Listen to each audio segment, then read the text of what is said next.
Christmas is surely a wonderful time of the year, but what is the true meaning of Christmas? In this video, I will answer this question from 4 perspectives: a theological, historical, literary, and personal angle. I'll discuss common misconceptions about Christmas, mainly the myth that Christmas is pagan. Not only that, but I'll consider Christmases throughout history, such as Victorian England and France during World War I. Like most of my videos, there is a literary angle too. I discuss Harry Potter and various stories by Charles Dickens. I chose well-known narratives, so this video is accessible to a wide audience. I'm Madeleine Rose-Jones, and I help you understand the world through fiction. Subscribe for videos regarding history, literature, and culture. Before I begin, I want to give a shout out to my newsletter. Every month, you can receive exclusive content, news, updates, and information about the book I'm writing. If this interests you, please check it out. The link is below, and you can unsubscribe at any time. Part 1. A theological answer. You can't discuss Christmas without mentioning religion, in particular, Christianity. In the Gospels of Luke and Matthew, you'll discover the Nativity story, and this is crucial in understanding the meaning of Christmas. However, I see a misconception that Christmas is actually pagan. I disagree, and here's why. While some Christmas traditions have pagan counterparts, it is false to argue that Christmas was and exists because of pagan religion. The evidence of this is based on Sol Invictus, a holiday in ancient Rome. The Romans celebrated the birth of a sun god on December 25th. But I find this insufficient evidence for several reasons. For one, Orthodox Christians in Russia, Ukraine actually celebrate Christmas on January 6th. Secondly, from the historical sources I could see, Sol Invictus was celebrated after attempts to date Christmas were made. I've linked some articles below that further explain this, and I highly recommend checking them out. Certain Christmas symbols, such as stars, are not pagan at all. For one, the star guided the Magi to Jesus.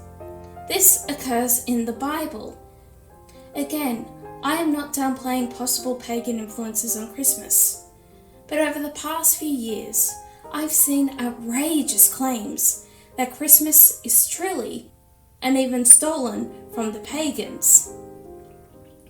And all the evidence aligns to dating and traditions. But this is not the same as meaning, which is a core tenet of faith and theology. Think about the meaning of Christmas and its theological meaning, which I argue is very much about the birth of Christ.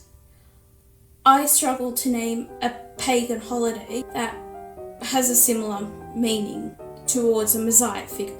But let's go deeper. And, well, what is the meaning of Christmas then? According to my interpretation of theology and Christianity, the meaning of Christmas is Christ coming into the world. This is a significant event, and as we see in the Bible, Christ's birth affects the cosmos, with the star guiding the Magi. Christ's birth isn't just significant as its own event, but what comes after.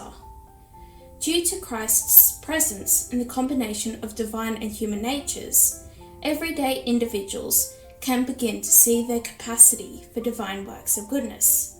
Therefore, Christmas has a deep theological meaning, which is celebrating the presence of holiness within Christ and potentially ourselves. Christ's birth is also linked with the greater Christian theme of salvation. Please note that this is my personal interpretation of the biblical story. Not every Christian will share it, but I wanted to give an answer beyond Christmas is Christ's birth, which although is very true, there is still a lot of depth I could go into. Very quickly, I want to discuss St. Nicholas. Saints are important when discussing Christmas, especially St. Nicholas. His feast day is the 6th of December, and he is the patron saint of Greece and Russia.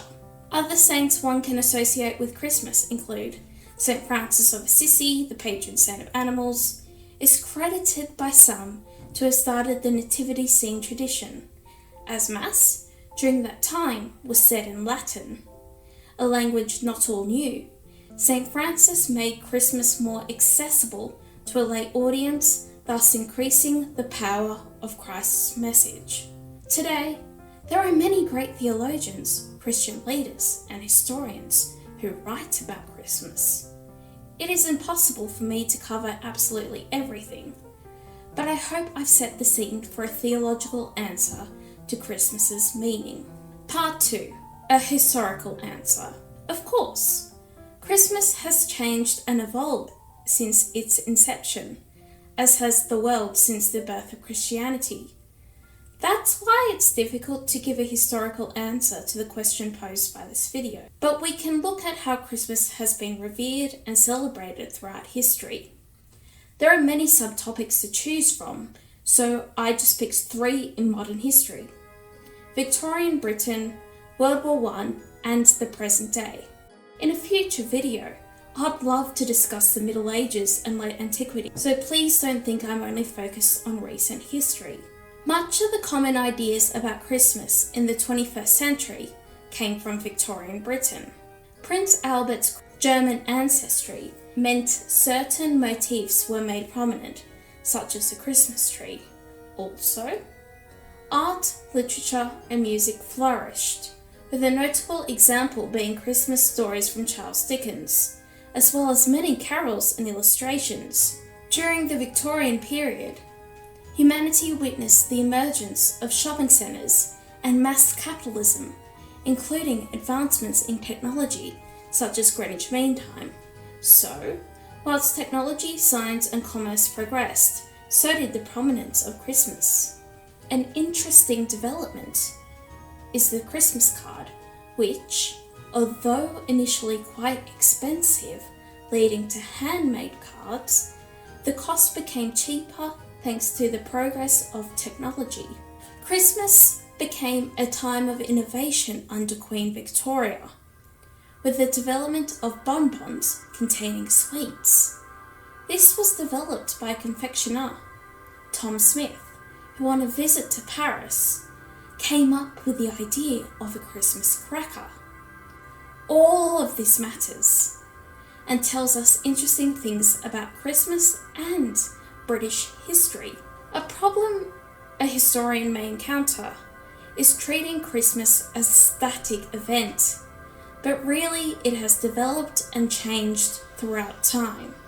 Developments in technology, science, commerce, and politics shape how Christmas is celebrated and regarded.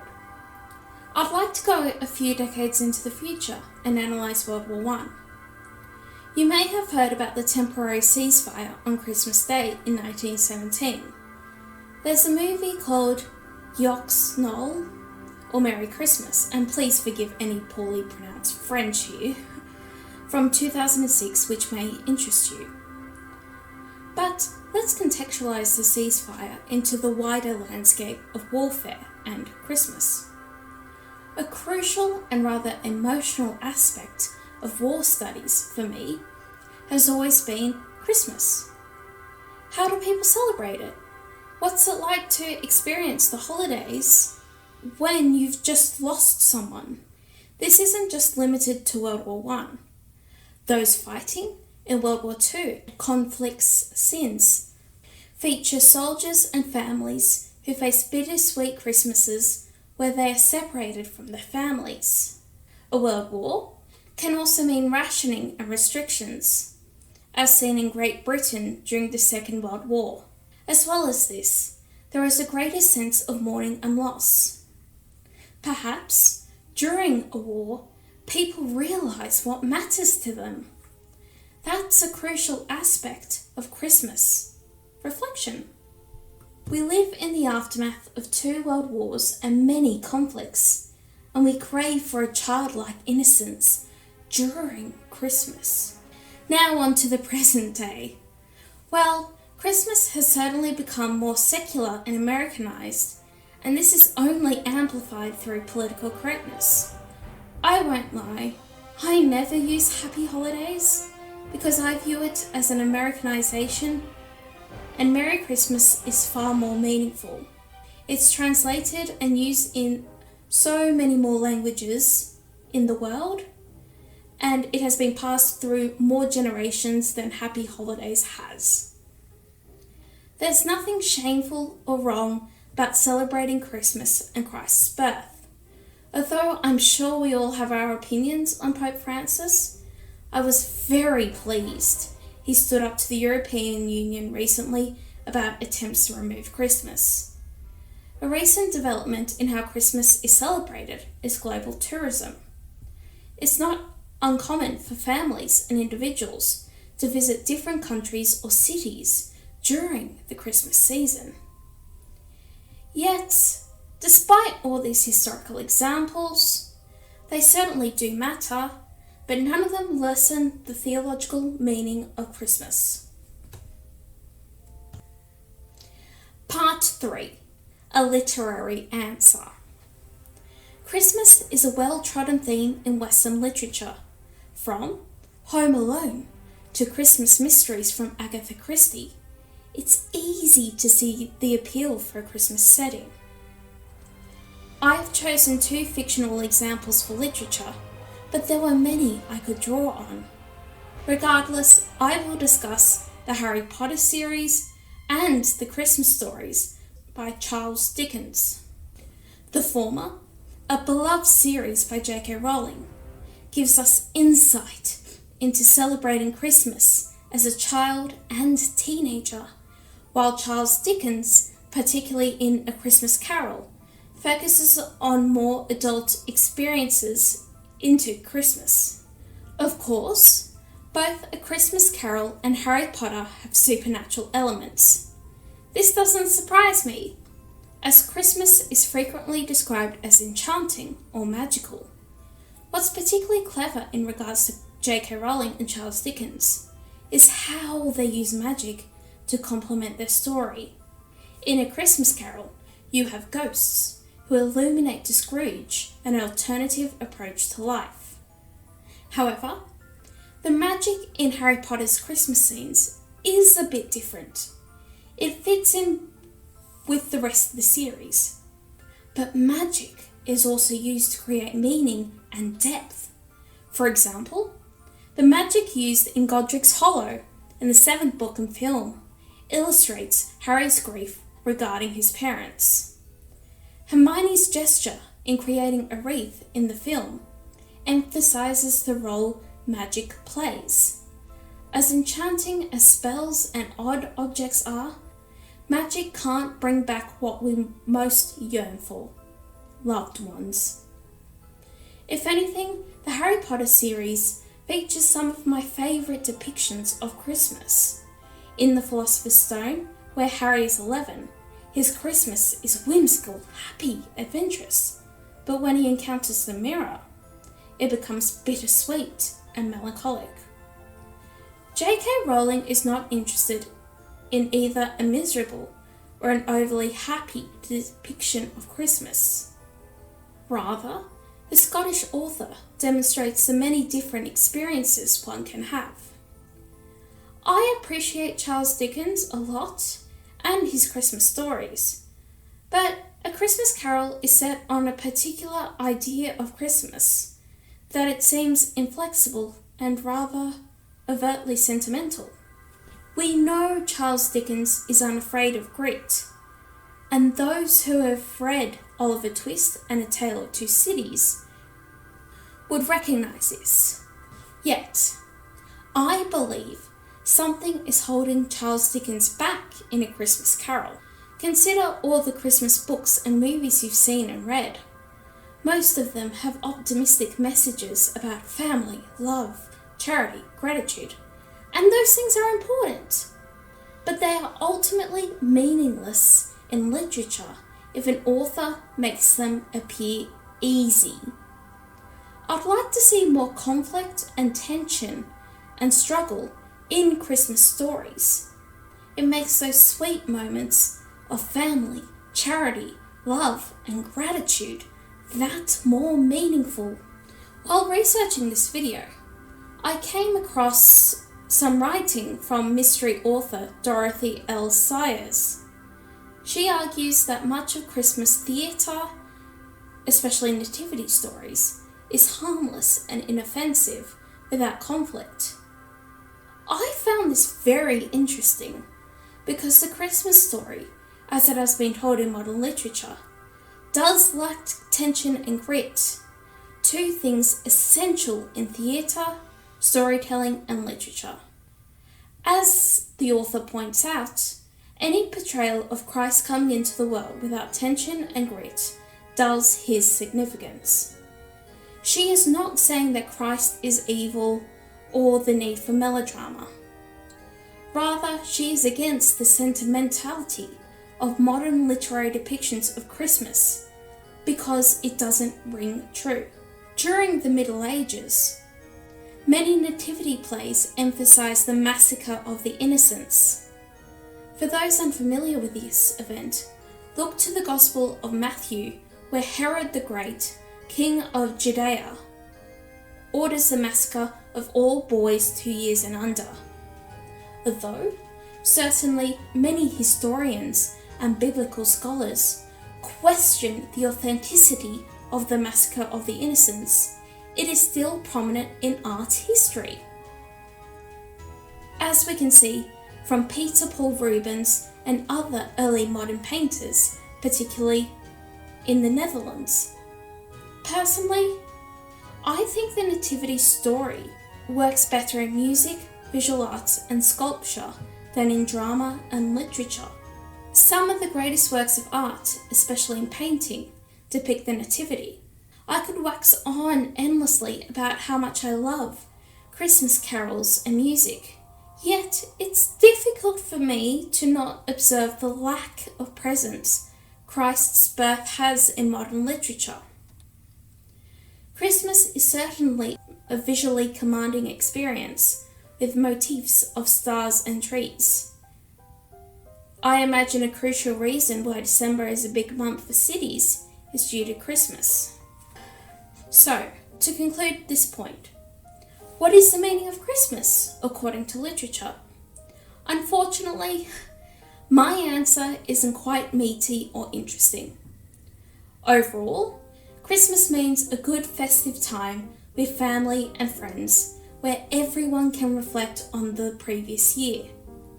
This is a frustrating answer because, well, we already know that. Rather, I'm getting specific and I'll ask this question again. What is the meaning of Christmas according to Harry Potter, which I argue depicts Christmas quite well? To that, I'll argue the true meaning of Christmas is life and family, but also loss and hardship. Not all Christmases are happy occasions for Harry, yet some are. In the first and final book, he mourns his parents. For symbolism, it's quite fitting that in the Philosopher's Stone, he receives the Cloak of Invisibility, which we know to be one of the Deathly Hallows. Personally, I'd like to see more creative and original depictions of Christmas beyond a character smiling under twinkling lights while kissing some dude. I know Christmas is more than that. Part 4. A personal answer. As for myself, I love Christmas. It's a time for family, reflection, and, well, listening to good music and enjoying food. In 2017, I had the pleasure of visiting Christmas markets in Austria and Germany, which was absolutely fun. But other than that, I feel a need to preserve Christmas's true theological meaning. Christians have faced persecution all around the world and still do to this day. In France, many cathedrals and churches are vandalized, while parishioners are attacked and in some cases murdered. There have been countless tragedies at Christmas markets and parades. This is why I get upset when people try to remove or overly secularize Christmas. You don't see it happen to other religious holidays or festivals. It's unacceptable and frankly gross.